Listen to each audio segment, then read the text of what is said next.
Private Armed Group at tropa ng 1st Mechanized Battalion nakasagupa sa Talitay, Maguindanao del Norte. 3 ang sugatan. Detalye ng balita mula kay RH19 June de Makutak. June. Magandang umaga, Pilipinas. Nakasagupa ng mga tropa ng 1st Mechanized Battalion ang nasa 30 armado mula sa Saber Ameril Armed Group sa Barangay Mangay, Talitay, Maguindanao del Norte.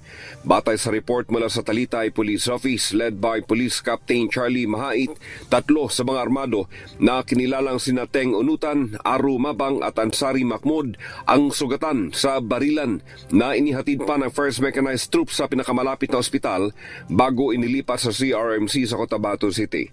Ang 3 ay nasa kustodiya na ng Talitay PNP para sa isasampang kaso laban sa kanila. Samantala, inihayag naman ni Lieutenant Colonel Roberto Betita, Commanding Officer ng 1st Mechanized Battalion, mamagitan lang sana ang kanilang pakay sa naglalabang grupo sa lugar, kaso pinaputukan ng mga armado ang mga sundalo na nauwi sa 10 minutong palitan ng putok.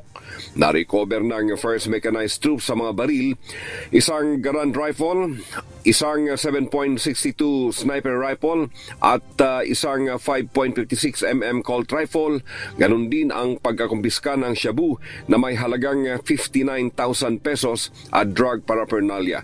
Dumating din sa pinangyarihan si 6th First Commander Brigadier General Edgar Catu at binalaan ang 2 nagbabarilang grupo na hindi magdadalawang isip ang militar na gumamit ng puwersa kung magpapatuloy pa rin ang karahasan ng 2 grupo sa lugar. Pinapurihan naman ni 6th ID and JTF Central Commander Major General Donald Gumiran ang ipinapakitang malasakit ng kasundaluhan sa mga sugatan at sa layuning mapahupa ang gulo sa lugar. Mula sa Central Mindanao, RH19 June de Makutak, DZRH, una sa Pilipinas, una sa Pilipino. Maraming salamat, June.